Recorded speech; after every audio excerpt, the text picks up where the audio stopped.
نحمده ونصلي على رسوله الكريم أما بعد فأعوذ بالله من الشيطان الرجيم بسم الله الرحمن الرحيم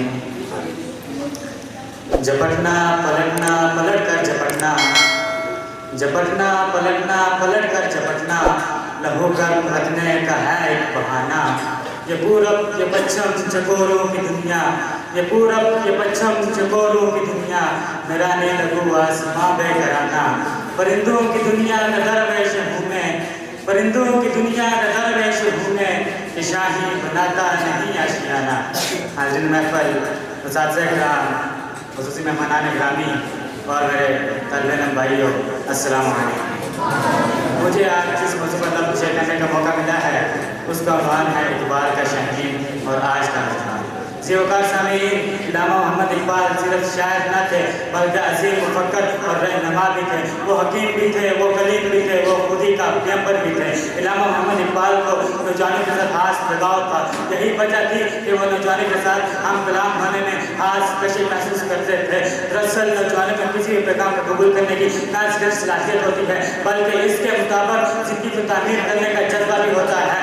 उनके मुताबिक किसी कौम की प्रगति का बायस माल और दौलत की कसरत नहीं बल्कि ऐसे नौजवानों का वजूद है जो ज़हनी और जिस्मानी तंदुरुस्त हो और पाकीज़ा अखलाक और किरदार के मालिक हो। ज़ीवकार सामीन इल्लामा मोहम्मद इकबाल ने अपनी शायरी में शाहीन को एक खास इलामत की हैसियत से पेश किया है। शाहीन उनका महबूब तरीन परिंदा था। शाहीन खुददार गैरतमंद बुलंद परवाज़ खलवत नशीं और तेज निगाह परिंदा है। यही सिफात एक मर्द मोमिन की भी हैं। वो यही सिफात एक नौजवान में भी देखना चाहते थे क्योंकि शाहीन के अलावा कोई और परिंदा ऐसा नहीं जो नौजवानों के लिए काबिल तकलीफ नमूना बन सके। शाहीन एक बुलंद परवाज़ परिंदा है। आम परिंदे की तरह नीची परवाज़ इसकी शायान शान नहीं।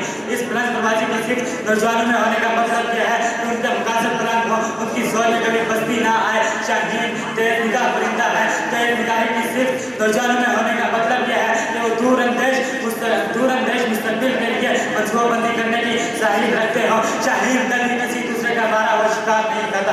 जानी वो खुददार है, अपनी मेहनत और कोशिश पर इंतजार करता है। गोया एक नौजवान में भी यही खुददारी होनी चाहिए। वो दूसरों को देखने के बजाय अपनी ज़ात की मेहनत और कोशिश पर इंतजार करे। शाहीन आशियाना बनाकर एक जगह पाबंद रहना पसंद नहीं करता। शायद मशरक नौजवानों से भी यही तो रखते थे कि वो एक जगह बैठकर तरक्की और अजमत के ख्यालात देखने के बजाय पूरी दुनिया में उलूम व फनून के लिए जहाँ तक जाने की जरूरत पड़े जाने से गुरेज न करें। शाहीन की बात अगर किसी नौजवान के साथ होता है तो उसकी शख्सियत एक खुददार और खुदनास आदमी की शक्ल अख्तियार कर लेती है।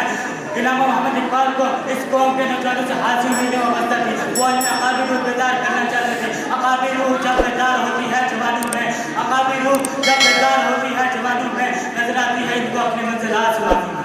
मगर अफसोस आज का नौजवान इकबाल के शाहीन से इसलिए भी मुख्तलिफ है कि वो खुद कोशिश मेहनत करने के बजाय ये चाहता है कि वो हाथ पर हाथ धरे बैठा रहे और उसकी सारी ख्वाहिशात भी पूरी होती रहे।